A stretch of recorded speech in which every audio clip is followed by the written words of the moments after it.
The stagecoach lurched violently, throwing Clara Whitmore against the worn leather seat for what felt like the 100th time since leaving Cheyenne. Red dust swirled through the cracked windows, coating her navy traveling dress in a fine layer of Wyoming earth. She pressed a handkerchief to her nose, fighting back a sneeze as the driver shouted something unintelligible to his horses. "First time out west, miss." The grizzled man across from her spat tobacco juice into a tin can, missing by several inches. Clara straightened her spine, lifting her chin despite the dust. "Yes, sir. I've come to establish a school in Dust Creek." The man's laugh was like gravel scraping metal. "A school in Dust Creek."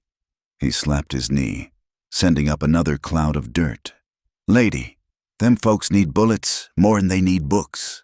Last teacher they had lit out after 3 days said he'd rather face a grizzly than them wild young'uns." Clara's fingers tightened on the worn leather satchel in her lap, the one containing her teaching certificate from the Boston Normal School and letters of recommendation from 3 distinguished educators. "Children are children, sir. They simply need proper guidance and education." "If you say so." The man's grin revealed several missing teeth. "Name's Jedediah Pike. I run freight between here and Laramie. You'll be wanting to find Mrs. Dolores Hutchinson when you arrive. She runs the only respectable boarding house in town. Tell her Jed sent you." The stagecoach crested a hill, and Clara got her first glimpse of Dust Creek. Her heart sank slightly. The town sprawled haphazardly across the valley like dice thrown by a careless hand. False front buildings lined a main street that was more mud than road, and she could count 3 saloons from here, but not a single church steeple. "There she is," Jed announced with mock grandeur. "Dust Creek, Wyoming territory. Population 300 souls. Give or take whoever got shot last night." As they descended into town, Clara noticed the contrast between her fellow passengers' excitement and her own growing apprehension. A woman with 2 small children clutched a letter, probably from her husband who'd gone ahead to stake a claim. 2 men in city clothes discussed mining investments, but Clara saw only the absence of what she'd expected: no school building, no library, no signs of civilization as she knew it. The stage pulled up in front of the Frontier Exchange Hotel with a final, bone-jarring halt. Clara waited for the dust to settle before accepting the driver's rough hand down from the coach. Her boots squelched in the mud, and she lifted her skirts, trying to preserve some dignity. "Well, well, well," a voice drawled from the hotel's porch. "Look what the stage dragged in, boys." 3 men lounged against the railing, passing a bottle between them. The speaker, a man with greasy hair and a sheriff's badge pinned crookedly to his vest, looked Clara up and down with bloodshot eyes. "Ain't you a pretty little bird?" he continued, stumbling down the steps. "All dressed up like Sunday service. You lose your way to San Francisco, sweetheart." Clara stepped back as he approached, the stench of whiskey overwhelming. "I'm the new schoolteacher. Perhaps you could direct me to Mrs. Hutchinson's boarding house." The men burst into laughter. "Schoolteacher," the drunk sheriff reached for her arm. "Honey, only thing kids learn in Dust Creek is how to shoot straight and count cards. Why don't you come have a drink with old Frank here, and I'll teach you how things really work in—" His words cut off as a hand clamped down on his wrist. "The lady said she's looking for Mrs. Hutchinson's." The voice was low, controlled, but carried an edge sharp as a skinning knife. Clara looked up at the newcomer. He stood a head taller than Sheriff Frank, with shoulders that filled out his dusty canvas duster. Dark hair curled from under a weathered hat, and his jaw showed several days' worth of stubble. But it was his eyes that held her, gray as a storm sky and just as turbulent. "This ain't your concern, McGraw," Frank slurred, trying to wrench his arm free. "It is when you're hassling women in broad daylight." James McGraw didn't raise his voice, but something in his stance made Frank step back. "Besides, thought Sheriff Cole made you turn in that badge after you shot up Murphy's Mirror last week." Frank's face reddened. Cole ain't here, and— No, but I am. McGraw released Frank's wrist with a slight shove. Boys, why don't you find somewhere else to drink? The Oriental's got fresh whiskey in from Denver. The three men muttered, but shuffled off down the street. McGraw touched the brim of his hat to Clara. Ma'am, Mrs. Hutchinson's is 2 blocks down. Yellow house with a picket fence. Can't miss it. Thank you, Mr. McGraw. James McGraw. He started to turn away, then paused. Word of advice. Miss Whitmore, Clara Whitmore. Miss Whitmore, Dust Creek ain't Boston or wherever you're from. Dreams die quick out here. Might want to catch the next stage back east while you still can. Clara's temper flared. I assure you, Mr. McGraw, I'm quite capable of deciding my own future. And for your information, children here deserve education just as much as children anywhere else. Something flickered in his eyes. Amusement. Respect. That's so. Tell me, Miss Whitmore, how many of those fancy teaching books tell you what to do when little Tommy's drunk PA comes looking for him with a shotgun? Or when the Hendricks boys show up with their daddy's pistols? I'll manage. Sure you will. His smile held no warmth. Just like the last 3 teachers who managed their way right back east. He touched his hat again. Good luck with your school. Miss Whitmore, you're gonna need it. He strode away, spurs jangling with each step. Clara stood in the mud, fists clenched, watching his broad back disappear into the crowd. How dare he dismiss her dreams so casually? She'd show them all, that education could flourish even in this God-forsaken place. You stood up to James McGraw. A soft voice spoke beside her. Clara turned to find a Mexican woman about her age, with kind eyes and a baby on her hip. Not many do that. He was rather presumptuous. The woman smiled. He is complicated. Like this place, I am Maria Alvarez. She shifted the baby to offer her hand. You are the teacher.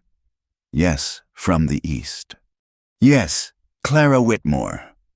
Clara shook her hand, noticing the calluses that spoke of hard work. My Miguel, he is 7, smart boy, but— Maria's face clouded. There has been no school. I teach him letters when I can, but the work, it never stops. Well, that's about to change. Where is the schoolhouse? Maria's expression grew uncomfortable. There was old building on Oak Street, but the roof, it fell in last winter. No one fixed it. Clara's heart sank, but she kept her voice steady. Then we'll fix it, or find another building. Your Miguel will have his school. Mrs. Alvarez, I promise you that. Hope bloomed in Maria's eyes. You are different from the others. They came, saw the town, left on the next stage. I'm not leaving. Clara meant every word. Now, could you show me to Mrs. Hutchinson's? I need to get settled and then see about this building. As Maria led her through the muddy streets, Clara took in more of Dust Creek. The town bore the scars of rapid growth and harder times. Grand plans had clearly been made. She could see the surveyor's ambition in the wide Main Street, but reality had tempered those dreams. Shops stood half-built, their lumber weathering to gray. A hotel called The Palace was anything but, its windows cracked and sign dangling by one chain. Yet there was life here, raw and determined. Freight wagons rumbled past loaded with supplies. The blacksmith's hammer rang out in steady rhythm. Women hung laundry behind false front stores while children played in the alleys, the same children she'd come to teach. Mrs. Hutchinson's boarding house was a splash of unexpected color in the drab landscape. The yellow paint was fading but cheerful, and actual flowers grew behind the picket fence, a small miracle in this harsh land. The proprietress herself answered Maria's knock. Dolores Hutchinson was a force of nature compressed into a 5-foot frame, with steel-gray hair and eyes that missed nothing. So you're the new teacher. She looked Clara up and down with the efficiency of a general inspecting troops. Jed Pike sent word. Come in, come in. Maria, how's that baby still colicky? The women chatted while Mrs. Hutchinson led Clara to a small but clean room on the second floor. Meals are at 6, noon, and 6. No gentlemen callers above the first floor. No liquor, no cards, no carrying on. Break my rules, and you'll be sleeping in the livery stable. Understood. Perfectly. Mrs. Hutchinson, about the school. Ha! The older woman's laugh was sharp. What school? That building's been falling apart since the gold played out. Town council won't spend a penny on it, say it's foolishness when children are needed for chores. Then I'll speak to this town council. Mrs. Hutchinson studied her with shrewd eyes. You've got spine. Girl, I'll give you that. But spine don't mean much against men like Elias Kane. He owns half this town and has his fingers in the other half. Doesn't want educated folks asking questions about his business dealings. I'm not afraid of Mr. Kane. You should be. Mrs. Hutchinson's voice was flat. But if you're determined to try, you'll find the council meets at Murphy's Saloon come Friday night. And girl, wear something you don't mind getting whiskey spilled on. After Mrs. Hutchinson left, Clara unpacked her few belongings. Her books looked pitifully out of place on the rough wooden shelf. The certificate she'd been so proud of seemed suddenly naive. A paper shield against a world of dust and gunpowder. She moved to the window, looking out at the town that was to be her home. In the distance, she could see riders moving cattle, their shapes wavering in the heat like mirages. One sat his horse with a familiar ease, and even from here, she recognized James McGraw's broad shoulders. As if sensing her gaze, he looked toward the boarding house, for a moment, across the distance and dust. Their eyes met. Then he touched his hat in that mocking salute and rode on, leaving Clara with an unsettled feeling in her chest. She turned from the window with determination. Let him mock. Let them all doubt. She hadn't come all this way to be frightened off by a town's skepticism or a rancher's sardonic smile. Tomorrow, she'd find that building and assess what needed to be done. She'd make lists, develop plans, and show Dust Creek that civilization could bloom even in the harshest soil. As the sun set over the mountains, painting the sky in the shades of pink and gold, Clara Whitmore prepared for her first night in the Wild West. She had no idea that in the room below, Mrs. Hutchinson was already taking bets on how long the pretty Eastern teacher would last. The smart money said 2 weeks. James McGraw, stopping by for his usual evening coffee, put down something different. She'll stay, he said quietly, surprising everyone, including himself. What makes you so sure, Mrs. Hutchinson demanded. He thought of the fire in those green eyes, the way she'd stood her ground in the mud and dust. Just a feeling. What he didn't say was that for the first time in years, he hoped he was right. Clara woke to the sound of gunfire. She bolted upright, heart pounding. Before Mrs. Hutchinson's voice drifted through the thin walls. Just the Hendricks boys showing off again. You'll get used to it. She dressed quickly in her simplest cotton dress. The silk ones she'd brought seemed absurd now, and made her way downstairs. The dining room was already half full, rough men shoveling eggs and biscuits with single-minded determination. Morning, Miss Whitmore. Maria Alvarez sat at a corner table with her son Miguel, a serious-faced boy with his mother's dark eyes. This is my Miguel. The boy studied Clara solemnly. You're the teacher lady Papa said teachers are for soft city folk. Miguel, Maria scolded, but Clara smiled. Your Papa's not entirely wrong. I am from the city. But you know what? She leaned closer conspiratorially. City folk know things too. Like how to read about faraway places and add numbers faster than you can count cattle. Miguel's eyes widened slightly. Faster than counting cattle. Much faster. Would you like to learn? The boy glanced at his mother, who nodded encouragingly. Maybe, he said, trying to sound indifferent. After breakfast, Clara set out to examine the abandoned schoolhouse. The building sat on Oak Street like a wounded animal, its roof partially caved in and walls weathered to silver gray. Broken glass littered the ground, and something, hopefully just a raccoon, scurried away as she approached. "Lord have mercy," she whispered, pushing open the sagging door. Inside was worse.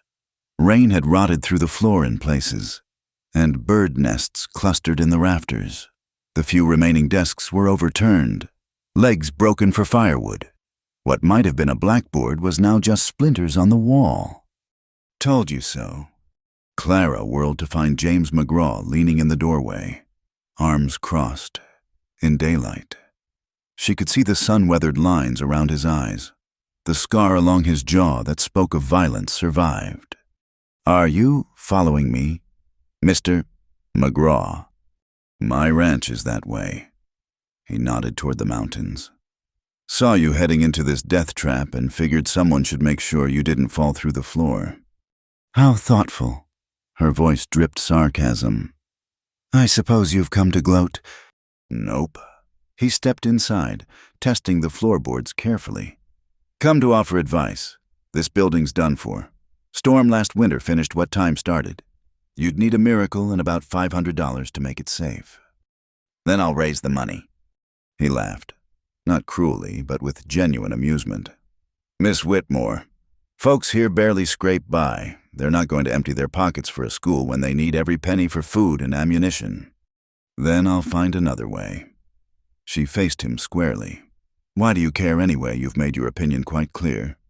Something shifted in his expression. "My sister loved books. Used to read to me when I was young. Before—" He stopped abruptly. "Point is, I'm not against education. I'm against fairy tales. And thinking you can waltz in here and change everything, that's a fairy tale." "What happened to your sister?" His face closed off like a slammed door. "Dust Creek happened. Now come on, before this ceiling decides to introduce itself to your head." He guided her out, his hand briefly touching her elbow. Even through the fabric, she felt the calluses, the strength. Outside, he studied the building critically. "Old Murphy's got a storeroom he's not using. Backs up to his saloon. But it's got solid walls and a good roof. Might convince him to rent it cheap if you don't mind the occasional drunken serenade." "I'll speak to him. Thank you." He started to leave, then turned back. "Word of advice when you talk to the town council, don't lead with Eastern philosophy and fancy theories. Tell them educated kids make better workers, can read contracts, figure profits, write letters to suppliers. Make it practical." "You sound like you've thought about this." "Like I said, my sister loved books." He touched his hat and strode away, leaving Clara with more questions than answers. She spent the rest of the morning exploring the town, introducing herself to shopkeepers and mothers. The responses ranged from polite skepticism to outright hostility. "School's a waste," declared Samuel Perkins at the general store. "My boys know everything they need, can ride, rope, and shoot. What else matters?" "Perhaps reading, writing, arithmetic," Clara suggested. "Got along fine without 'em for 40 years. At the blacksmith's, she found a warmer reception. Thomas Garrett, a mountain of a man with gentle eyes, listened thoughtfully. "My Sarah, she's clever as a whip," he said, gesturing to a girl of about 10 helping with the bellows. "Always drawing in the dirt, making up stories, but her ma needs her at home with the young ones." "What if school was only mornings or 3 days a week?" Clara proposed. "Something that works with your family's needs." Garrett stroked his beard. "Could work. But Miss Whitmore, you should know. Elias Kane won't like it. He holds paper on half the businesses in town. Folks cross him. Suddenly their loans come due." "Who is this Kane everyone whispers about?" "Owns the Silver Dollar Saloon, the freight company, and more land than God intended one man to have. Came here during the gold rush, but he got rich off everyone else's dreams. Some say he's got connections back east, railroad money. Others say worse." That afternoon, Clara met Sheriff Cole, the real one. not the drunk imposter. He was a tired-looking man in his 50s, with the air of someone who'd compromised too many principles. "A school's a fine idea, Miss Whitmore," he said wearily. "But I can't protect it if Kane decides it's bad for business. I've got one deputy in a town full of folks who solve problems with lead." "Are you saying you won't uphold the law?" "I'm saying the law's a flexible thing out here.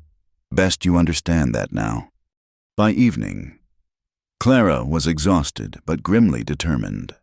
She'd found 12 families willing to send their children if it didn't interfere with chores and if it was safe. Big ifs in Dust Creek. Murphy's saloon was packed when she arrived for the town council meeting. The air hung thick with smoke and skepticism. 5 men sat at a table in the back: Mayor Josiah Hooper, a nervous rabbit of a man, banker Cyrus Aldridge, and 3 others she didn't recognize. "Gentlemen," Clara stood before them, ignoring the catcalls from the crowd. "I'm here to discuss the school." "What school?" This from a man she hadn't met, elegant dressed, with cold eyes and manicured hands that had never known hard labor. "We have no school, Miss Whitmore." "Which is precisely the problem. Mr. Kane, Elias Kane." He smiled, showing too many teeth. "And I fail to see any problem. Our children learn what they need from their parents. Traditional values, hard work, respect for authority. And ignorance," Clara shot back. "Is that a traditional value too?" The room went silent. Kane's smile vanished. "Careful, Miss Whitmore. You're new here. Perhaps you don't understand how things work." "Then educate me." She kept her voice steady despite her racing heart. "Explain why you deny children the chance to better themselves, unless, of course, you prefer them ignorant and easier to control." Someone whistled low. Kane stood slowly, and Clara noticed how others shrank back. "You have spirit. I admire that. But spirit without wisdom is dangerous." He moved closer, and she smelled expensive cologne over the saloon stench. "I employ half this town. Their children work my spreads, run my errands, help their parents pay off debts. You'd take them from their duties to fill their heads with useless nonsense. Education is not—" "Did education stop the war?" His voice cut through hers. "Did books prevent boys from dying at Antietam at Gettysburg? This is the frontier. Miss Whitmore, we need strong backs and obedient workers, not dreamers who think they're above honest labor." "I fought at Antietam." Every head turned. James McGraw stood at the bar, whiskey untouched in front of him. "I was educated, could read, write, figure." "You know what that meant." He faced Kane directly. "Meant I could read orders, write letters home for dying boys, calculate ammunition. Education didn't cause that war. Ignorance and greed did. Same things that built your fortune." Kane. The tension crackled like lightning before a storm. Kane's hand twitched toward his coat. "You questioning my business, McGraw?" "Nope, just saying education never hurt anyone. Might even help folks read those contracts you're so fond of writing." Several men chuckled nervously. Kane's face darkened. "The council will vote," Mayor Hooper squeaked. "All in favor of allowing Miss Whitmore to establish a school." 2 hands raised, the mayor's and, surprisingly, Banker Aldridge's. "Against?" 3 hands, including Kane's. "Motion fails," Hooper mumbled. "Meeting adjourned." Clara stood frozen as men filed past, most avoiding her eyes. Kane paused beside her. "Free advice. Miss Whitmore, the next stage leaves Tuesday. Be on it." He tipped his hat mockingly and swept out. She found herself shaking, whether from anger or fear she couldn't tell. The saloon began emptying, leaving her standing alone in the haze of smoke and shattered hopes. "Here." A glass of whiskey appeared before her. McGraw stood at her elbow. "You look like you need it." "I don't drink." "Tonight you do. Doctor's orders." She took a sip, coughing as it burned. "Why did you speak up?" He was quiet so long she thought he wouldn't answer. "My sister Catherine, smartest person I knew, read everything she could get her hands on. When the fever took her, she made me promise to—" He drained his glass. "Doesn't matter. Point is, Kane's wrong. Town needs a school. Just has to be done smart." The council voted no. The council voted what Kane told them to. But there's no law says you can't teach children privately.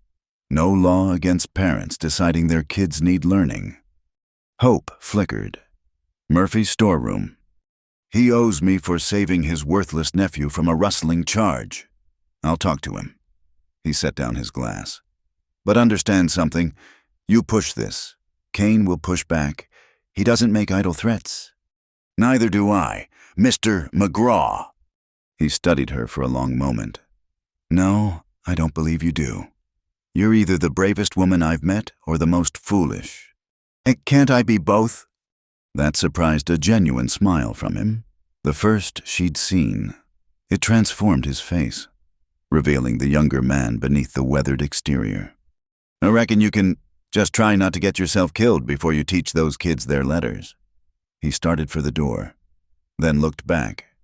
"My ranch hands eat breakfast at Mrs. Hutchinson's come Sunday. Might be you could talk to them about their young ones. Some can't afford to say no to extra learning. Kane or no Kane." He was gone before she could thank him. Clara stood in the empty saloon, mind racing. She'd lost the official battle, but perhaps not the war. If Kane wanted to play politics, she'd learn the game. If he threatened economic pressure, she'd find ways around it. Outside, Dust Creek slumbered under a canopy of stars brighter than she'd ever seen in Boston. Somewhere in this rough town were children hungry for knowledge, parents who secretly hoped for more than this hard-scrabble existence for their offspring. She thought of McGraw's sister, reading by candlelight in this unforgiving land, of Miguel's curiosity, Sarah's drawings in the dirt, all the unnamed children whose potential withered for want of opportunity. "All right, Mr. Kane," she whispered to the night. "You've made your position clear. Now let me make mine." Come Tuesday, that stage would leave without her. Clara Whitmore had found her battlefield, and she intended to win. The morning started like any other in Dust Creek clear skies, blazing sun, and the distant lowing of cattle. Clara had spent 2 weeks setting up her makeshift classroom in Murphy's storeroom, scrubbing floors and patching walls with her own hands. 15 children now attended regularly, their parents defying Kane's disapproval for the promise of their children's futures. She was teaching the younger ones their letters when Maria burst through the door. "Storm coming?" she gasped. "Big one. The men are bringing in the herds." Clara looked out the window. The western horizon, clear moments ago, now showed a wall of brown advancing like an avalanche. The air itself seemed to thicken, taking on an ominous yellow tinge. "Children, gather your things quickly," Clara instructed, keeping her voice calm despite her racing heart. "We need to get you home." "It's a dust storm, Miss Clara," 10-year-old Sarah Garrett said. "Papa says when they're this big, you don't go outside. You hunker down and pray." The wind hit before Clara could respond. The building groaned, dust exploding through every crack and crevice. The younger children started crying as the world outside disappeared into a howling brown void. "Everyone away from the windows!" Clara shouted over the rising roar. "Sarah, help me push the desks against the walls." They had barely moved the furniture when the door burst open. James McGraw stood there, barely visible through the swirling dust, his bandana pulled up over his face. "Get them to the cellar," he yelled. "This building won't hold." "There's no cellar here." "Murphy's got one in the saloon. Move." Clara gathered the smaller children while McGraw lifted 2 of them. Sarah grabbed Miguel's hand, and they formed a human chain, McGraw leading them into the maelstrom. The world had vanished. Clara couldn't see 3 feet ahead, could barely breathe through the handkerchief pressed to her face. Sand stung like needles, and the wind tried to tear the children from her grasp. She held tight to little Emma Perkins with one hand and guided 3 others with the other, trusting McGraw knew the way. They stumbled through what felt like miles, but was only across the alley. The saloon door appeared like a miracle, and they tumbled inside, gasping and coughing. Murphy was already herding townspeople toward the cellar. "Down you go! Quick now!" He lifted the trap door. "Storm cellar's built solid." Clara counted children as they descended, panic rising. "Where's Timothy Walsh?" "Here, Miss." The boy appeared from behind the bar, clutching the primer reader he'd refused to leave behind. The building shuddered as they crowded into the cellar. 20 people pressed together in the darkness, men who'd been drinking, women who'd been shopping, and Clara's students huddled around her skirts. Someone lit a lantern, casting eerie shadows. "First big storm of the season," Murphy said, trying for jovial. "Usually don't get 'em this bad till full summer." Above them, something crashed. The children whimpered. "It's all right," Clara soothed. "We're safe here. What shall we do to pass the time, I know? Let's practice our multiplication tables." "Multiplication in a storm cellar." McGraw's voice held amusement. "Ma'am, you don't give up, do you?" "Education doesn't stop for weather, Mr. McGraw. Now, who remembers 2 times 2? For the next hour, as the storm raged overhead, Clara led her impromptu lesson. Even some adults joined in, sheepishly admitting they'd never learned their figures proper. McGraw watched from his corner, occasionally correcting someone's pronunciation or helping a child sound out a word. When silence finally fell, it seemed almost as oppressive as the storm's fury. Murphy cracked open the cellar door, peering out. "Lord Almighty," he breathed. They emerged into a transformed world. Dust lay inches thick on everything. The street was littered with debris signs, shutters, someone's rocking chair, but it was Clara's schoolroom that made her heart sink. Half the roof was gone. The carefully arranged desks were buried under dirt and splintered wood. Her precious books, bought with her own savings, were scattered and ruined. The blackboard she'd painted herself was cracked down the middle. "Oh no," Sarah whispered. "Miss Clara, your school?" Clara felt tears threaten but forced them back. "It's just things, Sarah. Things can be replaced. What matters is everyone's safe." Brave words. Elias Kane appeared, somehow still immaculate despite the storm. "But perhaps this is a sign. Miss Whitmore, even nature itself opposes your little experiment." "The only thing this proves is that we need a proper schoolhouse," Clara shot back. "One built to withstand storms." Kane's smile was thin. "And who will pay for such luxury? The town council already voted." "I'll supply the lumber." Everyone turned. McGraw stood amid the wreckage, hat in hand. "Got trees on my land, need clearing anyway. Shame to waste good wood." "I can spare nails and tools," Tom Garrett added, stepping forward. "Got paint in my storeroom," Murphy chimed in.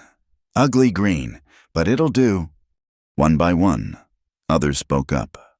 Maria offered to organize the women to sew curtains. The baker pledged mortar for the foundation. Even banker Aldridge cleared his throat and muttered something about a small donation. Kane's face darkened with each offer. "You fools don't understand what you're risking. I hold notes on half your properties." "Then call them in." McGraw's voice was steel. "See how far you get running this town with no blacksmith, no baker, no one to work your own spreads. You need us more than we need you. Kane." The 2 men faced off in the dusty street, tension crackling between them. Clara held her breath, aware this moment would determine Dust Creek's future. Kane broke first, though his smile promised retribution. "Very well. Build your schoolhouse. When it fails, and it will fail, remember I warned you." He walked away, his footsteps leaving perfect prints in the dust. The crowd dispersed slowly, people murmuring about lumber and labor, making plans Clara could hardly believe. She stood in the ruins of her makeshift classroom, overwhelmed. "Are you all right?" McGraw appeared at her elbow. Yes, I think so. Why did you do that, offer the lumber?" He was quiet, studying the wreckage. "My sister Catherine. I told you she loved books. What I didn't say was why she died." He picked up a torn page, smoothing it carefully. "Fever took her. Yes, but it was—" "Ignorance killed her. Local healer gave her the wrong medicine. Couldn't read the label proper. By the time we got a real doctor..." He trailed off, jaw tight. Clara touched his arm gently. "I'm sorry." "Was 10 years ago. But standing in that cellar, watching you teach those kids even while the world was ending above us..." He met her eyes. "Katie would have liked you. Would have said anyone that's stubborn about learning deserved a real school." "Thank you." He shifted, uncomfortable with sentiment. "Better thank me after we see if I remember how to swing a hammer. Been a while since I built anything didn't have 4 legs and a tail." "Despite everything." Clara laughed. "Mr. McGraw, was that a joke?" "Might have been. Don't let it get around. I have a reputation to maintain." But he was almost smiling as he said it. Over the following days, Dust Creek transformed. Where before Clara had seen only suspicion and resignation, now she witnessed community. Men who hadn't spoken in years worked side by side, cutting lumber and digging foundations. Women organized meals for the workers, their children playing in the sawdust. The site chosen was a small rise at the town's edge, high enough to avoid flooding, sheltered by a grove of cottonwoods. McGraw proved true to his word, arriving each dawn with wagon loads of lumber and a crew of his ranch hands. Never seen the boss work this hard on something wasn't cattle-related. Clara overheard one cowboy mutter, "Never seen him look at nothing the way he looks at that schoolmarm neither." Another replied. Clara felt heat rise in her cheeks, but kept measuring window frames. She had noticed McGraw's attention, the way he always seemed to be nearby when heavy lifting was needed. How he'd quietly fixed the mistakes in her building plans without mentioning her errors. A week into construction, trouble arrived. Clara was helping serve lunch when riders appeared, hard men with harder faces, guns prominent on their hips. "Afternoon, folks." The leader, a scarred man with dead eyes, surveyed the construction. "Mr. Kane sends his regards. Also sends a message about the lumber tax." "What lumber tax?" Tom Garrett demanded. "The one, Mr. Kane just remembered. $50 per load brought into town for public construction. That'd be..." He made a show of counting McGraw's wagons. $300, cash." "That's robbery," someone shouted. The scarred man smiled. "That's business. Pay up or we confiscate the materials." McGraw stepped forward, hand resting on his pistol. "Try it." Tension stretched taut. Clara counted 6 of Kane's men against dozens of townspeople, but most weren't fighters. This could turn ugly fast. "Wait." She moved between the groups, heart hammering. "Mr. Slate, Silas Slate. Mr. Slate. If Mr. Kane wants to tax lumber, surely he has the proper documentation, the legal ordinances. I'd be happy to review them." Slate's smile faltered. "Don't need no papers. Mr. Kane's word is law here." "Actually," Banker Aldridge spoke up, surprising everyone, "that's not accurate. Only the town council can levy taxes, and they must be properly recorded. I should know. I keep the books." "You calling Mr. Kane a liar?" "I'm calling him forgetful," Aldridge replied steadily. "Perhaps he misremembered the proper procedures. I'm sure when he reviews the town charter, which I happen to have in my bank, he'll realize his error." Slate's hand twitched toward his gun. 20 hammers and saws rose in response, held by men who might not be gunfighters but wouldn't back down. "This ain't over," Slate spat. He wheeled his horse, his men following. "Mr. Kane, don't forget insults. After they left, Clara found herself shaking. McGraw's hand on her shoulder was steadying. That was either very brave or very stupid, he said quietly. Both seemed to be my specialty. She managed. His thumb brushed her shoulder before he pulled away. Well, it's a specialty that saved us $300 we don't have, but Kane won't let this go. We'd better get this school built fast before he finds legal ways to stop us. The work continued with new urgency. Clara taught her students under the cottonwoods by day and helped with construction by evening. Her hands blistered and her back ached, but slowly, miraculously, a building rose from the prairie. It was during one of these evening sessions that the moment happened. Clara was on the roof helping McGraw secure shingles when her foot slipped. She fell backward with a cry, certain she was about to hit the ground hard. Strong arms caught her, pulling her against a solid chest. She found herself looking up into McGraw's storm-gray eyes, closer than they'd ever been. His heart beat fast under her palm, and she realized hers matched its rhythm. "You all right?" His voice was rough. Yes, Thank you. Neither moved. The setting sun painted everything golden, and Clara was acutely aware of his hands at her waist, the warmth of him, the way his eyes dropped to her lips. Clara, Maria's voice broke the spell. the children need you. McGraw set her carefully on her feet, stepping back. You should. The children. Yes, of course. Clara smoothed her skirts, flustered. Thank you, again. She hurried away, feeling his gaze follow her. Behind the cottonwoods. Maria smiled knowingly, but said nothing. That night, Clara lay awake thinking of gray eyes and gentle hands, of a hard man showing softness, of the way her name sounded in his rough voice. She thought, too, of Kane's threats, of the battles yet to come, of all the reasons this was foolish. But when morning came and she saw McGraw's wagon approaching with more lumber, saw him tip his hat with that almost smile, she knew foolishness had never felt more like wisdom. The schoolhouse walls rose higher each day, and with them, something was building between the rancher and the teacher, something as dangerous as it was undeniable, as fragile as prairie flowers and as persistent as the wind itself. The schoolhouse stood complete, its green paint bright against the prairie backdrop.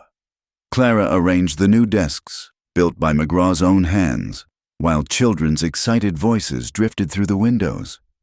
Tomorrow would be the grand opening, a celebration of what Dust Creek had accomplished together.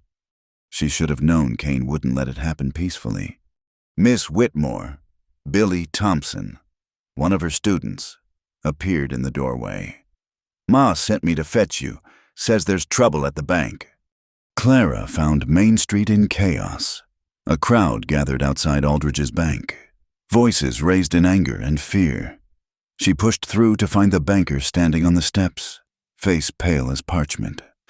"I'm sorry," Aldridge kept repeating. "The notes have been called in, all of them, payment in full by month's end or foreclosure." "You can't do this," Tom Garrett shouted. "I've made every payment." "It's not me." Aldridge's hands shook. "Kane bought the notes from our Eastern investors. It's all legal. Every mortgage, every business loan. If you helped build that school, your note's been called." Clara's stomach dropped. She found McGraw in the crowd, his face granite hard. "How many?" he asked quietly. 17 families, including yours, James. The ranch mortgage comes due in 2 weeks. I don't have $50,000 cash. Nobody does." "That's the point." Kane emerged from the bank like a satisfied spider. "Actions have consequences. You chose to defy me. Now you choose your homes or that building. You're evicting families for helping build a school." Clara stepped forward, fury overcoming caution. "What kind of monster?" "I'm a businessman, Miss Whitmore. These people made bad business decisions." His smile was razor sharp. "Of course, I might be persuaded to extend their loans." All they have to do is tear down that eyesore and send you packing." Silence fell like a hammer. Clara saw the fear in her neighbors' faces, the weight of impossible choices. Parents who'd risked Kane's anger now faced losing everything. "You have 2 weeks," Kane continued. "Decide what matters more, your children's futures or their homes, though without homes, I suppose their futures are rather moot." He strolled away, leaving devastation in his wake. The crowd dispersed slowly, some crying, others planning desperately. Clara stood frozen until McGraw's voice broke through. "Come on, town meeting at Murphy's. We need to figure this out." The saloon was packed, fear and anger thick as smoke. Families huddled together, calculating losses, counting pennies that would never add up to enough. "We could take up a collection," Maria suggested desperately. "If everyone contributes." 17 mortgages. Sam Perkins shook his head. "Might as well try to buy the moon." Maybe we should reconsider." William Henderson said slowly. "The school's built. We proved our point. But if we lose our homes, then Kane wins." McGraw's voice cut through. "Today it's the school. Tomorrow it's something else. Man like that doesn't stop taking until there's nothing left." "Easy for you to say," Henderson snapped. "Your ranch is the biggest debt. Rest of us lose our homes. We can start over. You lose that spread.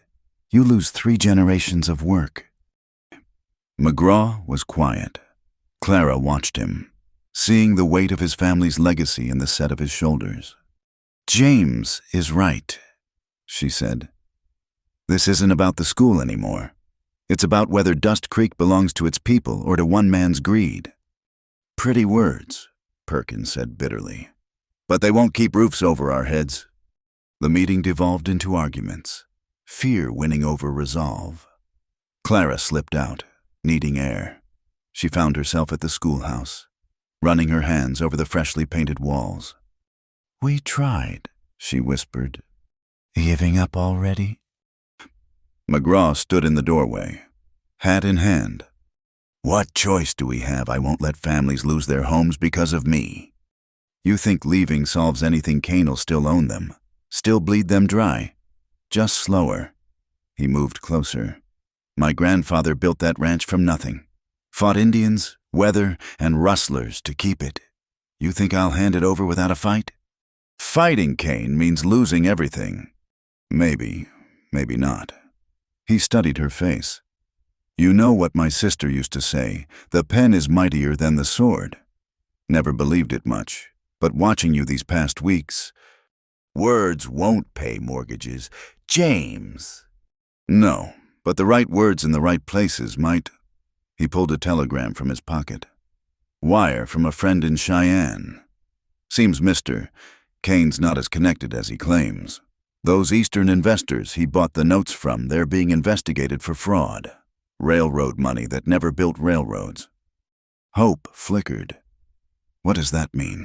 "Means if we can prove Kane knew about the fraud, his purchase might be invalid. Means we need someone who can read legal documents and find the proof." Clara's heart raced. "The bank records, but Aldridge." "Aldridge wants out from under Kane's thumb as much as anyone. He's been keeping double books for years, scared to death but meticulous. Man's conscience is eating him alive. You want me to examine the books? I'm a teacher, not a lawyer. You're smart and you see patterns. Plus, Kane won't suspect you're looking for more than teaching supplies if you visit the bank." It was dangerous if Kane discovered what they were doing. But 17 families faced ruin, and the man beside her might lose everything his family had built. "All right," she said. "Tell me what to look for." They spent the next hours planning, heads bent together over the telegraph. McGraw explained financial tricks, land schemes, the ways powerful men hid their crimes. Clara took notes, marveling at the sharp mind behind the cowboy facade. "You're not just a rancher," she observed. "Had a year of college before the war, before Catherine died and the ranch needed me full-time." He shrugged. "Another life. Do you ever wonder what might have been?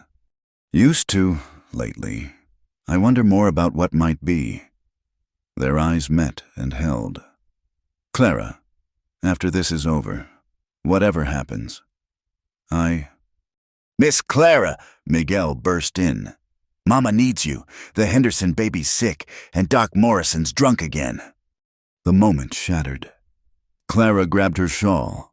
I have to go. I know. McGraw caught her hand briefly. Be careful tomorrow. At the bank. His thumb brushed her knuckles before letting go. Clara hurried after Miguel, skin tingling where James had touched. She spent the night helping Maria tend the Henderson baby, mixing willow bark tea and cool compresses until the fever broke near dawn. Exhausted, but determined. She cleaned up and headed for the bank as it opened. Aldridge looked haggard, aging 10 years in as many days. Miss Whitmore, how can I help you? I need to review the school's financial records. For the opening ceremony. She kept her voice light. Want to thank everyone properly. He studied her carefully, then glanced around the empty bank. The records are in the back room. All of them.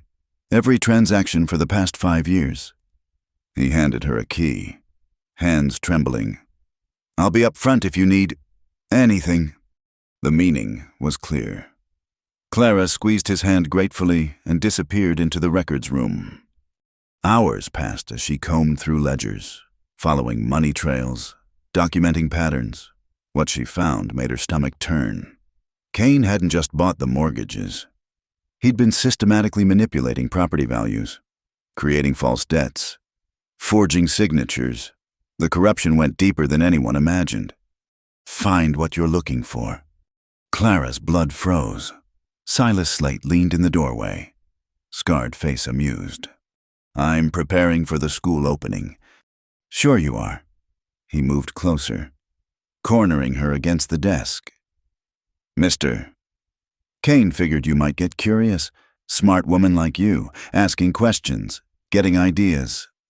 I don't know what you mean. Oh, I think you do. His hand touched her hair, and she flinched. Shame if something happened before your big celebration. Accidents occur all the time. Teacher takes a fall, breaks her pretty neck. The door slammed open. McGraw stood there, radiating violence. Step away from her. Slate. McGraw, should have known you'd be sniffing around. Slate's hand drifted to his gun. This ain't your business. Ladies under my protection. That makes it my business. Your protection, Slate laughed. Like you protected your sister. Oh yeah, I heard about that. How you let her die while you played soldier boy. McGraw moved faster than Clara could follow. His fist connected with Slate's jaw, sending the man crashing into shelves. Slate came up swinging, and the two men grappled, crashing through the office like bulls. Slate pulled a knife. McGraw caught his wrist, muscles straining. The blade inched toward McGraw's throat. No! Clara grabbed the nearest ledger and brought it down hard on Slate's head. He collapsed, groaning. McGraw stood panting, blood trickling from a split lip. Nice swing, teacher. You're hurt. Had worse. He zip-tied Slate's hands with rope from his belt. You find what we need. Everything. Kane's been stealing for years. But James, if he knows we're onto him, then we'd better move fast. He helped her gather the most damning ledgers. School opening's tomorrow. Whole town will be there. Good time to share some educational material about our benefactor, Mr. Kane. Outside, Sheriff Cole waited with surprising backbone. Slate's wanted in 3 territories. I'll lock him up proper. He looked at McGraw meaningfully. Might be you should make yourself scarce. Kane's got more men. I'm not running. Neither am I, Clara added. Cole sighed. Figured you'd say that. Watch your backs, both of you. They spent the day preparing evidence, recruiting allies. The judge from the county seat agreed to attend the opening, intrigued by their telegraphed hints of scandal. Even some of Kane's own men seemed uneasy, sensing the shifting wind. That evening, Clara made final preparations in the schoolhouse. She was hanging welcome banners when footsteps echoed on the new floorboards. "Couldn't sleep either?" McGraw asked. "Too nervous. Tomorrow changes everything, one way or another." "I'd regret coming to Dust Creek." She considered. "No. Whatever happens, these children deserve their chance. That's worth any risk." "You're remarkable. You know that." The words hung between them, heavy with unspoken feeling. McGraw moved closer, hand rising to cup her cheek. "James." "I know. Wrong time, wrong place. Story of my life." His thumb traced her cheekbone. "But after tomorrow, when this is over—" "When this is over," she agreed softly. He leaned down, lips barely brushing hers, a promise more than a kiss. Then he stepped back, leaving her breathless.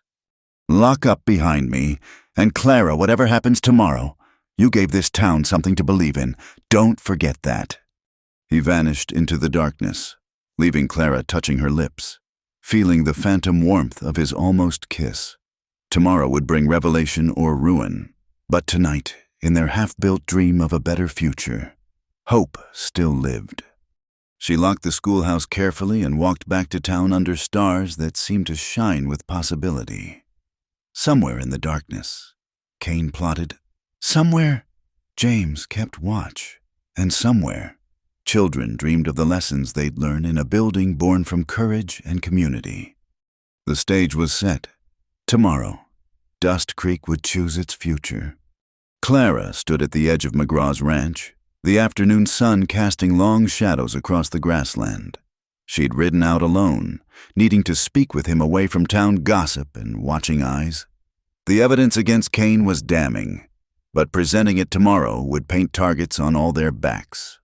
She found James in the north pasture, mending fence with his shirt sleeves rolled up, muscles working beneath sun-bronzed skin.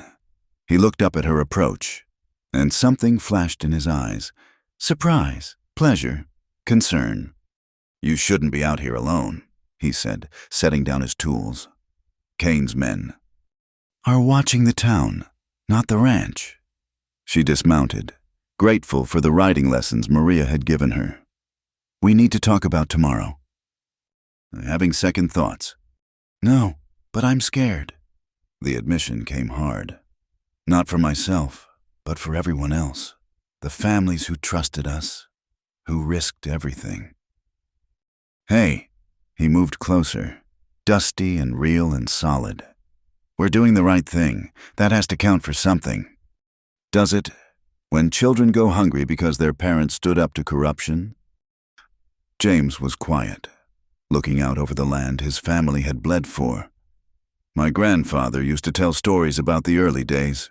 Indian raids, droughts, winters that killed half the herd. Know what got them through?" Clara shook her head. "Hope, stubborn, foolish hope that tomorrow would be better." "That's what you brought to Dust Creek." "Clara, first real hope we've had in years." "I brought trouble. You brought change. Not the same thing." He turned to her fully. Town was dying slowly under Kane. At least now we're fighting back. The wind shifted, bringing the scent of sage and distant rain. Clara watched him, this complicated man who'd shown her depth she hadn't expected. "Tell me about Catherine," she said softly. His jaw tightened, but he didn't turn away. "What do you want to know?" "Everything. Help me understand why the school matters so much to you." James sat on a fallen log, gesturing for her to join him. After a moment, he began. "Katie was 13 years younger. Surprise baby. Ma called her. I was already near grown when she came along. But Lord, that little girl wrapped me around her finger from day one." A ghost of a smile touched his lips. "Smart as a whip. Taught herself to read from the family Bible, then devoured every book she could find. Used to ride to town just to borrow newspapers." "She sounds wonderful." "She had dreams bigger than Wyoming. Wanted to be a doctor. You believe that a lady doctor said if Elizabeth Blackwell could do it, so could she. His voice roughened. I encouraged her, told her I'd sell cattle, work extra, whatever it took to send her east to medical school. Clara took his hand, feeling the calluses and strength. Summer of 65 fever swept through. Half the town took sick. Katie went nursing folks, wouldn't listen when Pa told her to stay home, said healers had a duty. He stared at their joined hands. She caught it bad, real bad. Doc Morrison was sober enough to know she needed quinine, but the local healer, some fool who claimed to know medicine, gave her something else, laudanum. We think for the pain, he said. Oh, James. She got worse fast. By the time we realized the mistake, got the right medicine. He shrugged. A lifetime of pain in the gesture. I held her while she died. 15 years old. Brilliant and brave and gone. All because some charlatan couldn't read a medicine label proper. Clara squeezed his hand, understanding flooding through her. That's why you defended the school. Why you stood up to Cain. Every child sitting in that schoolhouse is someone's Catherine. Someone's hope for better. He met her eyes. When I saw you in that dust storm, protecting those kids, teaching even when the world was ending, it was like Katie's spirit telling me to stop being a coward. Stop letting fear keep this town ignorant. You're not a coward. You're one of the bravest men I know. Brave, he laughed bitterly. I've been running from feelings for 10 years. Shut down everything soft, everything that might hurt. Then you blew into town with your books and dreams and terrifying courage. The air between them crackled. Clara's heart hammered as he turned toward her fully. I tried not to care, he continued. Told myself you'd leave like the others. But you stayed, fought, made me remember what hoping felt like. James! I know tomorrow's dangerous. Know everything might fall apart, but I need you to know something first. He cupped her face in work-rough hands. I love you. Clara Whitmore. Scholar, fighter, stubborn dreamer. I love every infuriating, inspiring inch of you. Clara's breath caught. You barely know me. I know you faced down a dust storm for those children. Know you stood up to Cain when grown men wouldn't. Know you work yourself exhausted teaching anyone who'll listen, then spend your nights planning lessons. His thumb traced her cheekbone. I know you're the strongest person I've met, and you don't even realize it. I'm not strong. I'm terrified constantly. Being scared and doing it anyway, that's the definition of courage. She should protest, should mention the danger, the uncertainty, the 1,000 reasons this was unwise. Instead, she whispered, I love you too. His eyes flared with heat and wonder. Clara! She kissed him, cutting off words with action. For a heartbeat he froze. Then his arms came around her, pulling her close. The kiss was everything they'd held back, weeks of glances and almost touches, fear and hope and desperate attraction. He tasted of dust and coffee and possibility. His hands tangled in her hair, scattering pins, and she didn't care. When they finally broke apart, both breathing hard, the world had shifted. That was... James touched his forehead to hers. Overdue, she finished. He laughed, the sound rusty but real. Not how I planned it. Had some fool notion about courting proper, after all this was settled. Since when has anything in Dust Creek gone according to plan? Fair point. He kissed her again, softer this time, reverent. What happens now? Now we go back to town, present our evidence tomorrow, save the families who trusted us. And after, if we survive Cain's response. Clara pulled back to meet his eyes. Then we build something together, a school, a life, a future for children like Catherine. Simple as that. Nothing simple about it, but the best things never are. He stood, pulling her up with him. We should get you back before dark. Cain's men. A rifle shot cracked across the prairie. James shoved Clara behind him as riders appeared on the horizon. 6 men, riding hard. Speak of the devil, James muttered, checking his revolver. But as the riders approached, Clara recognized Sheriff Cole in the lead. The lawman reined up, face grim. "Kane knows," he said without preamble. "About the books, the evidence, all of it." Aldridge cracked under pressure. Told him everything. Clara's stomach plummeted. The families. Kane's called an emergency meeting. Tonight, says if the evidence is presented tomorrow, he'll foreclose immediately. No 2 weeks' grace. Every family involved loses everything at sunrise. That's not legal. Legal doesn't matter when he owns the judge. Cole interrupted. Least the circuit judge, the county judge you telegraphed Kane's men are watching the roads. He'll never make it to town. James cursed creatively.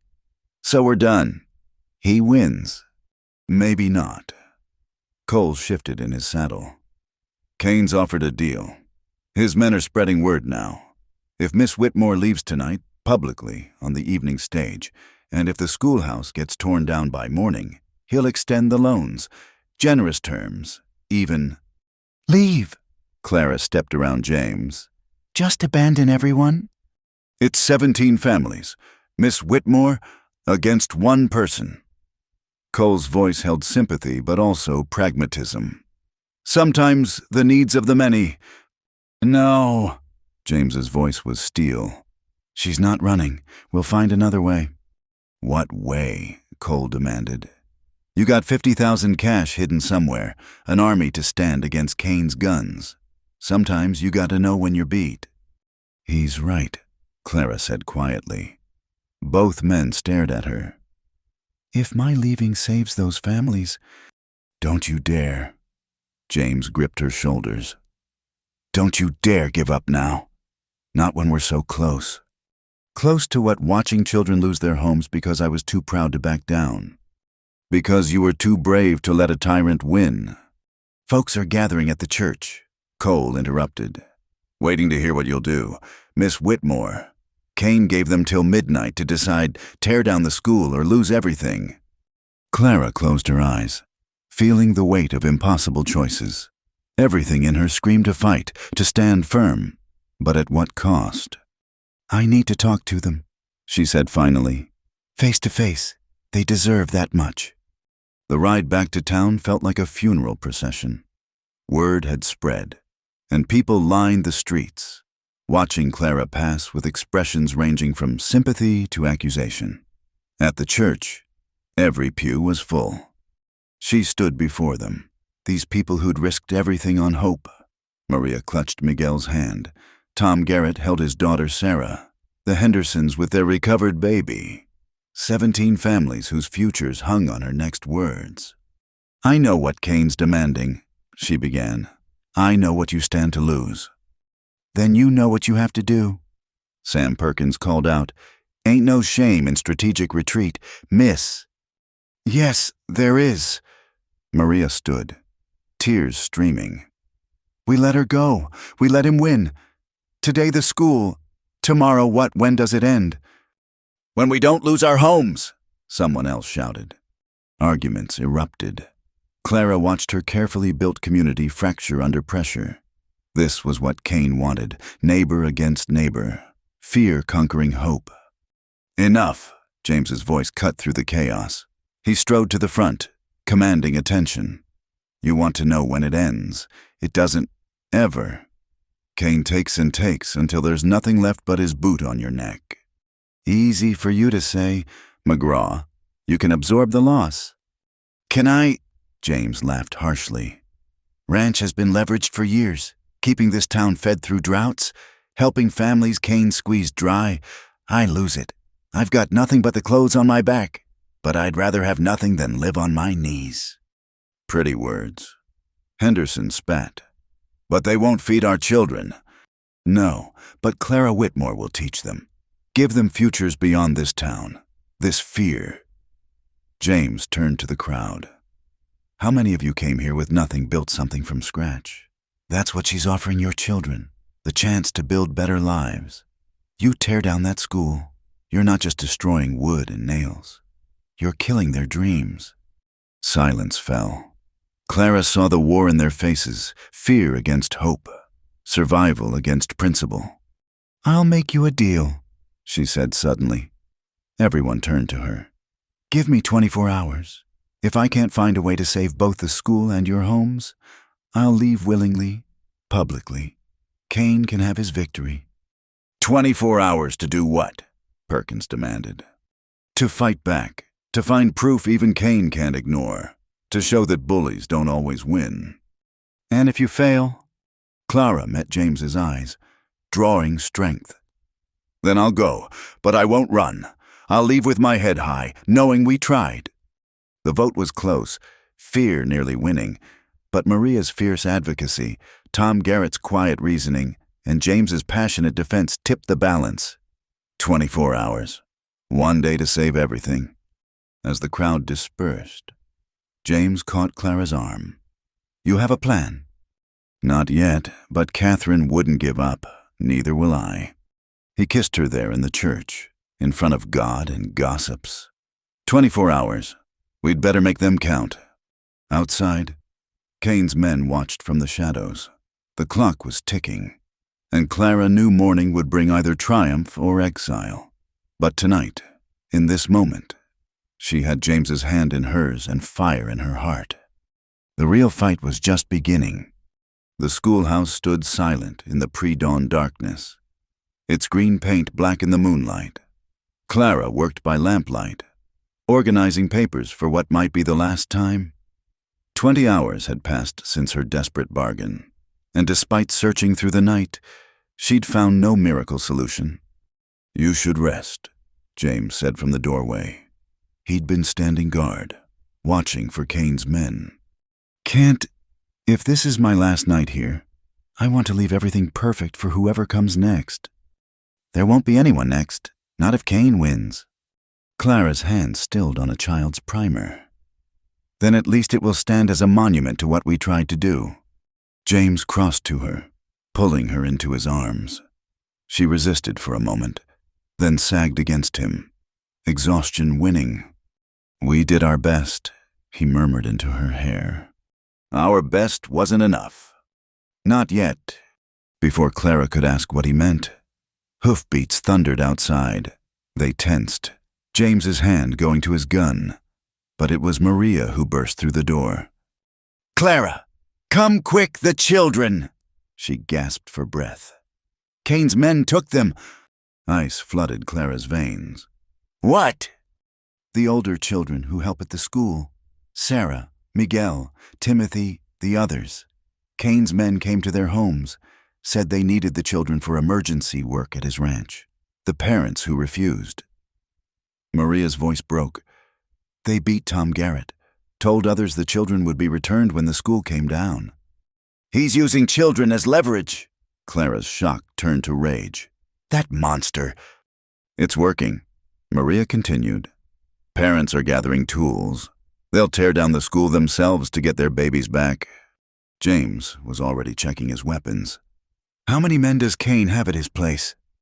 "You can't storm his ranch," Clara protested. "He'll be expecting that." "Then what do you suggest?" Clara's mind raced. Cain had finally overplayed his hand. Taking children crossed a line even in lawless Dust Creek. But how to use that against him? "The poetry reading," she said suddenly. James stared. "What?" "Tonight was supposed to be our first cultural event, poetry reading and recitation." She grabbed her teaching satchel. "Cain won't expect us to proceed with it. Maria, spread the word. The event continues as planned. Every adult in town, at the school, sunset." "Clara, the parents won't come, not with their children." "They will if we promise to get them back. James, gather your most trusted men. Sheriff Cole, too, if he has any spine left.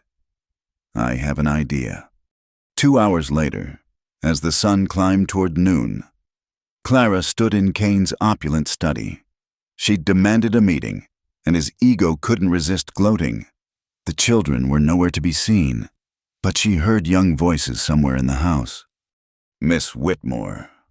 Cain leaned back in his leather chair. "Come to negotiate surrender." "Come to offer you a deal."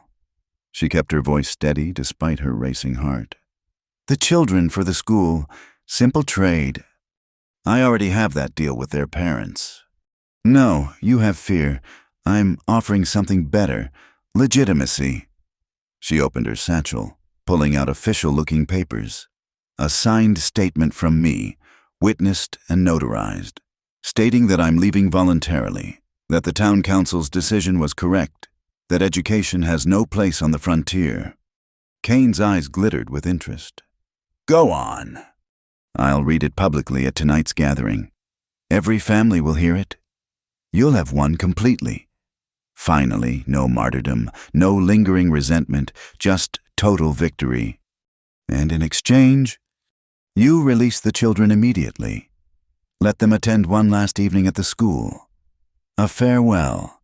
Their parents will be so grateful to have them back safely. They'll agree to anything. Kane studied her. Predatory. Why would you do this? Because I've lost. Clara let defeat color her voice. You hold all the cards. At least this way. I leave knowing the children are safe. No tricks, no last-minute heroics from your rancher friend. James is gathering cattle for a drive. He needs the money to save his ranch. We argued. He chose his land over principles. The lie tasted bitter, but she sold it with downcast eyes. Kane laughed, delighted. Love dies fast in hard times. Doesn't it very well, Miss Whitmore? You have a deal. The children will be returned for your farewell party. But if this is a trick... It's not. I just want this over. Then we understand each other. Slate will escort you back to town. The children will follow within the hour. Clara left with slumped shoulders, playing the broken woman. But inside, her heart sang. Kane had taken the bait. The afternoon crawled by. True to his word, Kane released the children, though his men lingered in town, watching. Parents wept with relief, clutching their young ones. Clara went through the motions of preparing for the evening, all while James and his men moved quietly into position. As sunset approached, the schoolhouse filled. Every adult in Dust Creek crowded inside, even those who'd opposed the school. Kane arrived last, flanked by 6 armed men, supremely confident in his victory. Before we begin, Clara announced, standing at her teaching podium, I have something to say. She pulled out the statement, hands visibly shaking. Kane smirked from his front row seat. I came to Dust Creek with dreams of education, of progress, but I've learned that some battles can't be won with books and good intentions. She looked directly at Kane.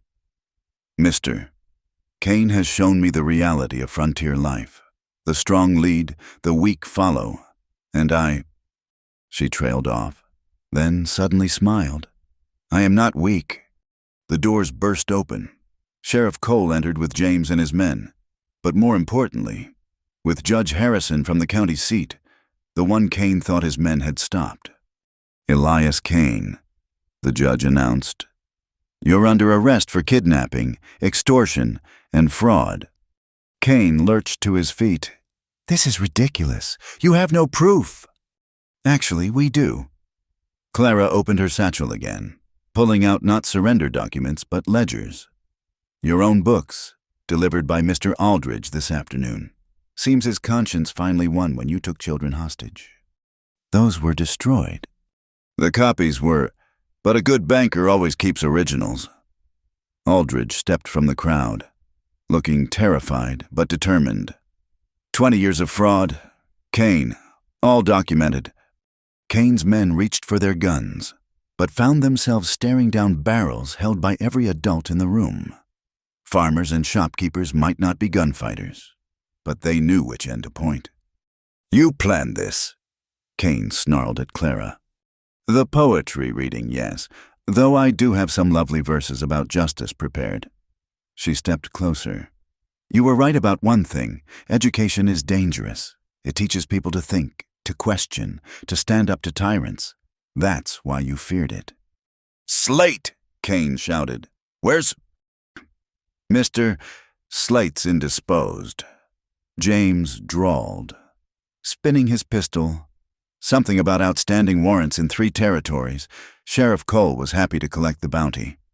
Kane made a desperate grab for Clara, maybe thinking a hostage would save him. James moved faster, his fist connecting with Kane's jaw in a satisfying crack. The land baron crumpled. "That's for the children," James said calmly. "And for making Clara cry." "I didn't cry," Clara protested. "Your eyes were decidedly moist." "That was dust." "Sure it was.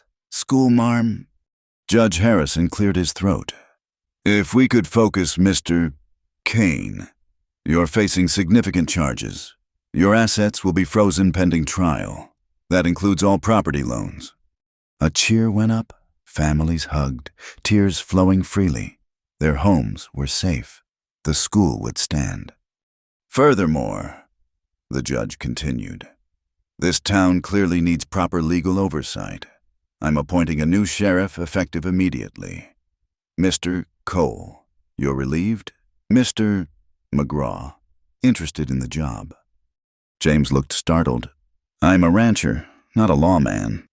"You're a man who stands for justice. That's what we need."